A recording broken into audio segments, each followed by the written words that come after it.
Jadi ketika ada epiglotis, anggap inilah ya epiglotisnya nih, epiglotis, dia tuh akan menutup si laring, shred. Jadi dia dari posisinya yang begini, dia nutup nggak? Dia nutup sih, jadi ibaratnya gini, terus dia nutup trakea. Sehingga makanannya nerusnya bisa ke esofagus. Jadi dia nggak ke trakea. Jadi ingat, fungsi dari epiglotis adalah untuk mencegah makanan masuk ke trakea. Mencegah makanan masuk ke trakea. Kalau misalnya makanannya gagal tertutup oleh epiglotis, apa yang terjadi? Tersedap. Ya, tersedap gitu. Jadi ingat, epiglotis itu sebenarnya merupakan bagian dari larynx.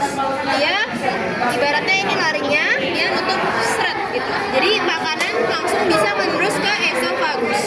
Dapat dipahami? Dapat. Oke. Selanjutnya ini kan tadi udah sempat aku bahas ya. Yang di kafum krani ini ada tekanan-tekanan yang kita sebut sebagai impressiones digitatae. Nah, selanjutnya kalian lihat ada kayak selaput putih. Selaput putih ini yang membungkus ini, lihat gak yang putih-putih ini? Ini dinamakan sebagai meninges. Meninges ini sebenarnya punya 3 lapisan. Ada yang namanya dura mater, ada yang namanya arachnoid. Ini nanti kalian belajar di histosi. Dura mater, arachnoid, dan pia mater. Bagian yang keras dan melekat pada kafum kranii-nya kita sebut sebagai dura mater. Jadi sebenarnya ini merupakan dura mater. Dura mater kalau kalian tadi masih ingat palatung durum, itu kan keras. Jadi dura mater itu bagian yang keras dan dia terletak paling superficial. Jadi tapi kalau misalnya ditanya di uprak, kalian jawab aja ini meninges. Oke, selanjutnya, kita masuk ke otak. Jarum kah? Iya. Ini akan membahas mengenai otak. Ini sama nggak? Ya udah, anggap sama lah ya, anggap sama. Oke, kalian dapat melihat ada 2 bentukan. Ada yang lebih besar, ada yang lebih kecil. Yang lebih besar ini namanya adalah cerebrum atau otak besar. Yang lebih kecil namanya cerebellum. Oke, terus kalian lihat di sini ada bentukan yang kayak cacing-cacing yang meliuk-meliuk itu. Ini keseluruhan otak kan dia meliuk-meliuk. Oh ya. Kelihatan kan? Sulkusnya gitu. Bukan sulkus. Kalau sulkus itu kan nih celahnya. Sulkus kan celahnya. Tapi bentukannya sendiri namanya adalah ya, giri cerebri. Giri cerebri. Jadi nanti pas uprak, kalau misalnya ditunjuk kayak di sini, terus ada clue bentukan, kalian nggak apa-apa. Kalian jawabnya giri cerebri. Tapi misalnya ditunjuk di sini, terus clue-nya organ, kalian jawabnya cerebrum. Jangan jawab otak ya. Bener sih, tapi kurang spesifik. Kalau misalnya ditunjuk sini, jawabnya giri cerebri. Nah, di antara bentukan cacing-cacing tersebut, ini kan ada kayak celah-celahnya gitu ya. Nah, celah-celah tersebut atau saluran tersebut kita sebut sebagai sumri cerebri. Oh iya, giri itu bentuk jamak dari girus. Jadi bentukan makanya namanya giri karena kan ada banyak. Nah, sulki itu bentuk jamak dari sulcus. Jadi karena ada banyak sulcus namanya sulki cerebri. Oke, lanjut.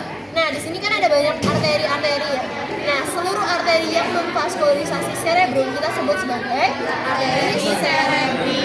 Selanjutnya, seluruh arteri yang memvaskularisasi cerebrum kita sebut sebagai Arteri cerebelli. arteri cerebri.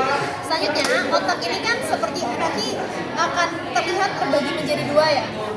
Nah, bagian dexter dan bagian sinister. Bagian dexter kita sebut sebagai kedua bagian tersebut kita sebut sebagai hemisfer cerebri. Jadi hemisfer cerebri itu ada hemisfer cerebri dexter, ada hemisfer cerebri sinister, gitu ya. Oke, selanjutnya akan ada suatu bentukan yang seperti cacing di cerebellum.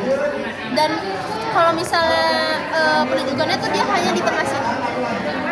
Jadi yang kayak garis ini di tengah ini, di sini. Namanya adalah vermis cerebelli.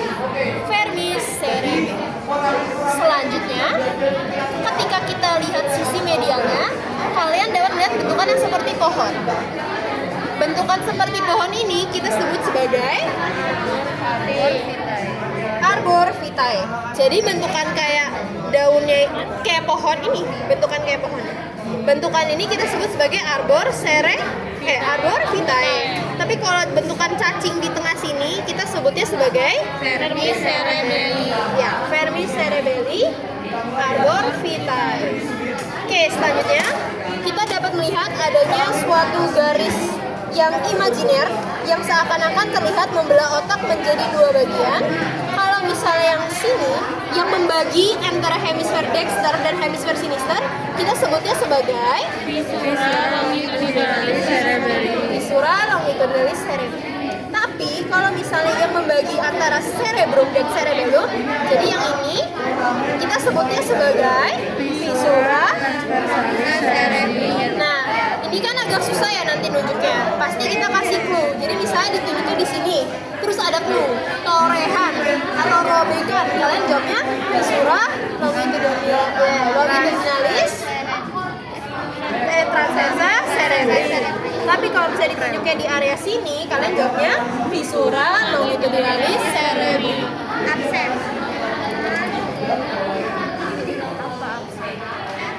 Oke, lanjut. Kalian ada kelas kah?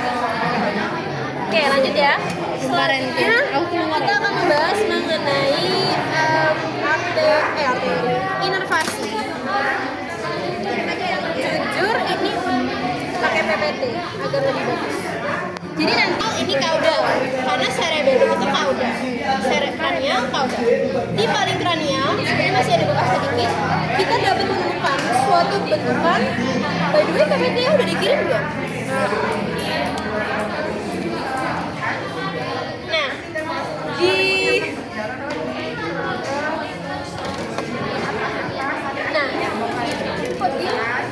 dia tuh di sekitar sini, di sini yang jelek banget.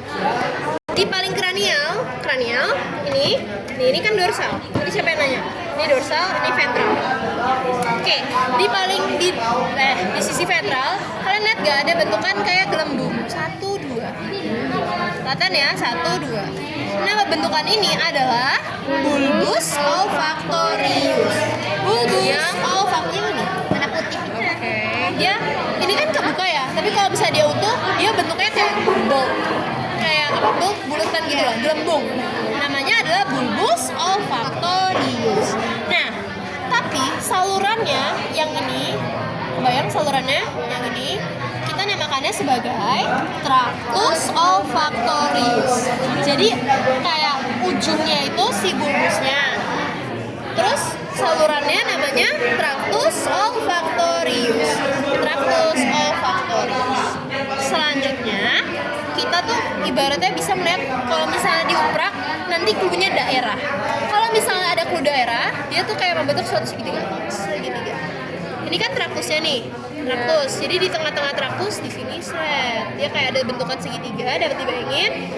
Namanya adalah trigonum olfactorius. Jadi bisa aja dia nunjuknya di sini. Set. Atau di sini. Set. Dan kemungkinan besar ada clue daerah. Artinya kalian jawab trigonum olfactorius. Kelihatan bedanya kan kalau traktus kan dia putih. Kalau trigonumnya nggak ada apa-apanya. Trigonum olfactorius. Oke, selanjutnya di sini kalian lihat ada yang putih-putih juga.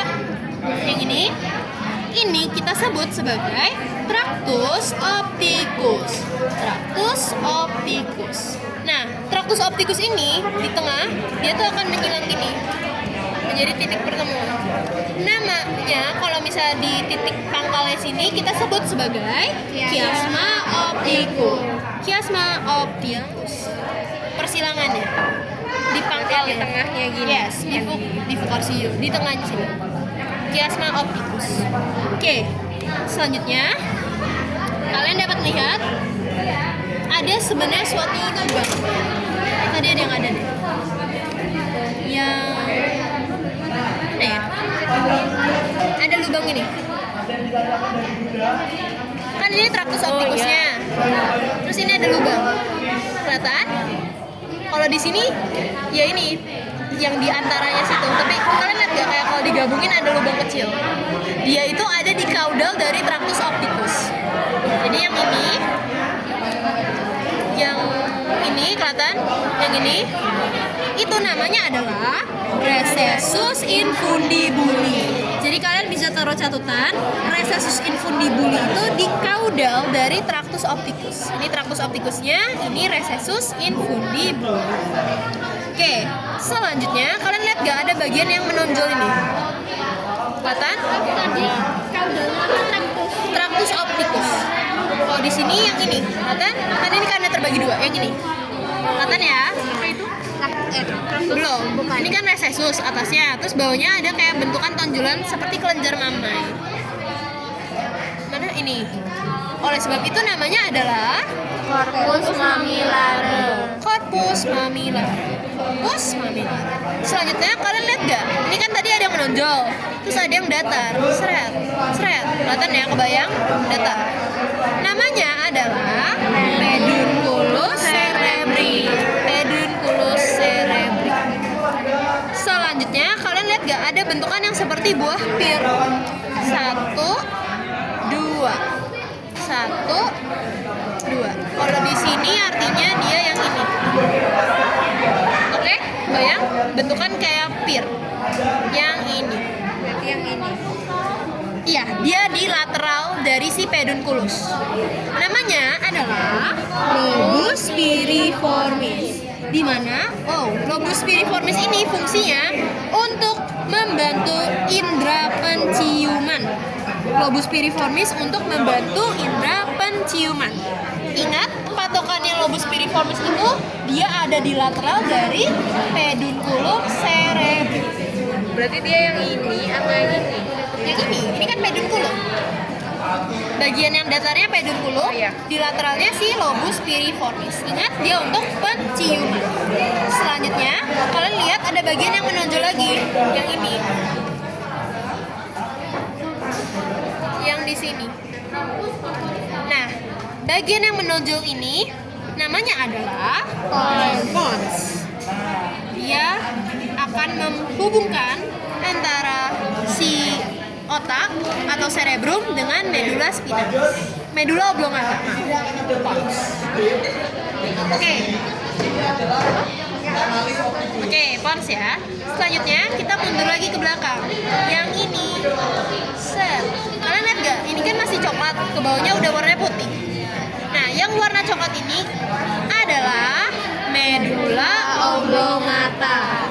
Medula oblongata. Dia yang akan menghubungkan antara otak dengan medula spinalis. Kalau nggak salah kita nyebutnya batang otak. Tapi jangan jawab itu. Pokoknya kalian jelasin ini medula oblongata. Baru yang ini, yang ibaratnya dia udah mulai mengecil, mengkerucut, kita sebut sebagai medula spinalis. Medula spinalis.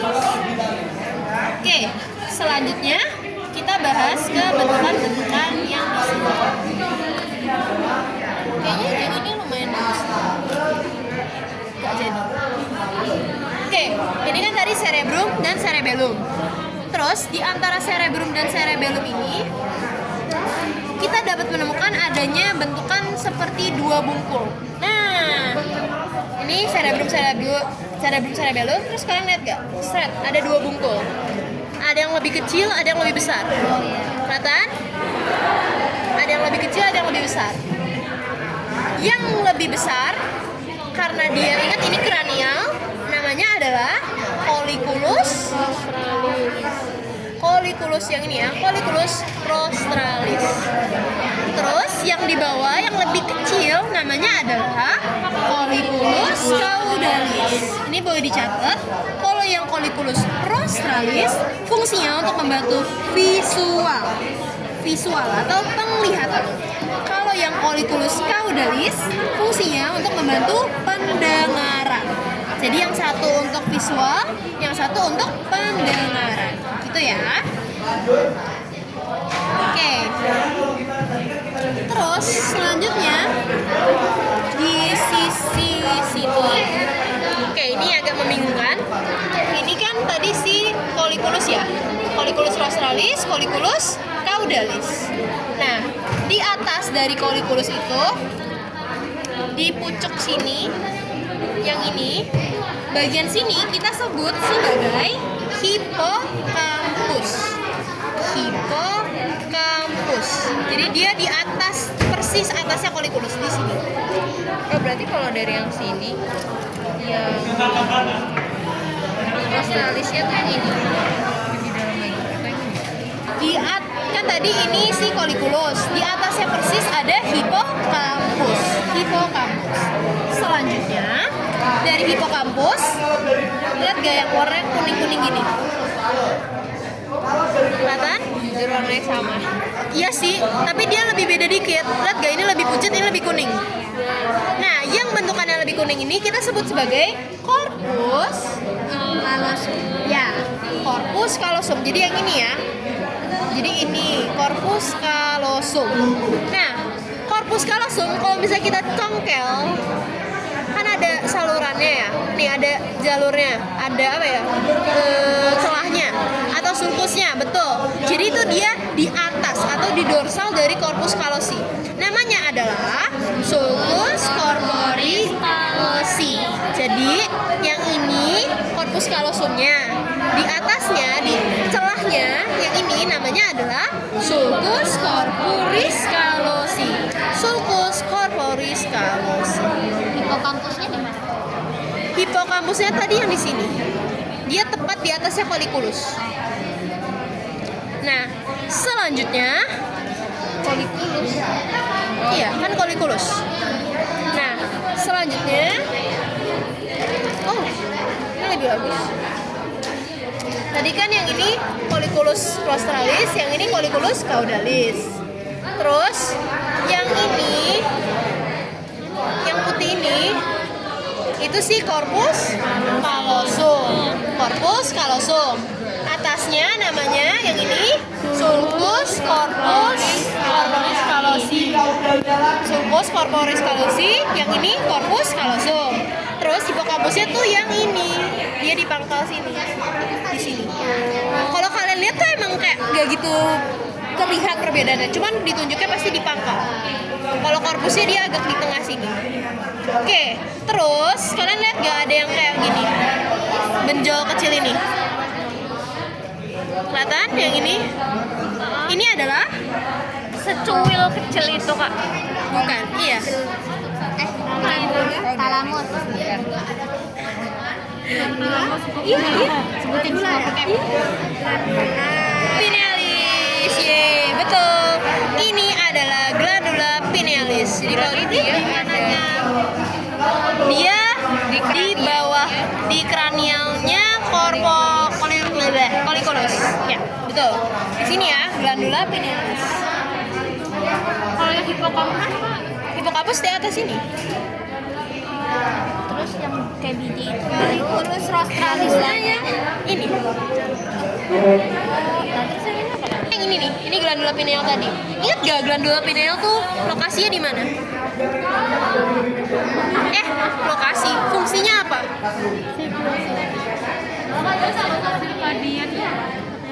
Oke, siklus sirkadian itu adalah siklus yang mengontrol jam tidur kita. Jadi dia si glandula pineal itu tuh mengatur circadian rhythm atau siklus sirkadia, di mana circadian rhythm itu yang mengatur jam tidur kita. Jadi dia akan memproduksi suatu hormon yang namanya melatonin, bukan melanin ya. Kalau melanin kan yang di kulit, yang bikin warna kulit. Nah, tapi ini namanya melatonin. Dia yang akan mengkontrol waktu tidur. Itu circadian time rhythm. Itu ada di histologi juga. Oke, iya, kalian akan lebih paham anatomi setelah mempelajari histo. Oke, lanjut ya. Ini kan tadi glandula pineal. Nah, terus kalau kalian lihat ini kan si colliculus. Di caudal, di kranial dari colliculus yang ini adalah, ya, itu adalah thalamus. Nih, kalau di foto ini, aku SS dulu deh. Kayak aku tadi salah jelasin ya. Tadi aku bilang corpus callosinya yang ini apa yang ini? Itu yang putih, yang putih. Harusnya corpus callosinya tuh yang di atasnya. mana fornixnya itu yang dihubungkan antara si talamus. Kan ini talamus ya, maaf artinya salah. Ini talamus. Nah, di atasnya talamus yang ini itu artinya baru si fornix. Nah, di atasnya si fornix yang ini artinya. Yang ini baru si corpus callosum. Corpus callosum. Emang otak ini agak-agak. Kalau di sini artinya juga masih sama. Ini kan talamus. Ini talamus, ini fornix, terus atasnya yang ini artinya. Yang ini baru si corpus callosum. Sulcusnya tetap di atas ya, yang ini. Sulcus corporis callosum. Ulang ya. Jadi kita ulang dari sini deh agar gak bingung. Kan ini cerebrum cerebellum. Kita buka, ada bonggolan yang besar yang ini, ada yang kecil. Yang besar ini namanya adalah colliculus rostralis. Yang kecil namanya colliculus caudalis. Nah, terus ketika kita lihat sisi dalamnya, medialnya, kan tadi yang colliculus yang ini ya, colliculus. Nah, terus di kranial dari colliculus yang ini itu si talamus. Itu si talamus. Nah, di atas dari talamus yang ini itu namanya adalah fornix. Ya, betul, fornix. Terus di atasnya dari fornix yang ini itu si corpus callosum. Terus yang atasnya itu namanya adalah sulcus corporis callosum. Sulcus corporis callosum. Terus yang di tengah sini namanya apa? Glandula pinealis. Ya, glandula pinealis. Glandula pinealis. Oke, dapat dipahamin? Oke, kita lanjut. Terus ada apa lagi? Hipokampus itu tadi yang ini. Di sini. Itu hipokampus. Bukan yang naik lagi. Jadi daerah sini sebenarnya. Dimana hipokampus itu fungsinya apa? Pusat memori. Ya, pusat memori dan kepintaran. Makanya namanya universitas itu kampus. Karena belajar. Hipokampus. Kayak gitu, itu hipokampus. Terus apa yang belum terbahas? Hipotalamus ya. Nah, tadi kan talamus itu yang di sini ya. Talamus. Nah, hipotalamus itu yang di bawah sini. Kan namanya hipo, artinya di bawah. Jadi dia persis di bawahnya talamus. Ini talamus, ini hipotalamus. Apa fungsi dari hipotalamus? Apa artinya homeostasis? Iya benar, homeostasis itu segala jenis keseimbangan. Tepatnya itu biasanya suhu. Kayak dia yang akan mengkontrol ketika kita keringatan. Kan kalau kita keringatan itu kan tubuh kita sedang mencoba menurunkan suhu tubuh kita. Jadi itu yang dikontrol oleh si hipotalamus.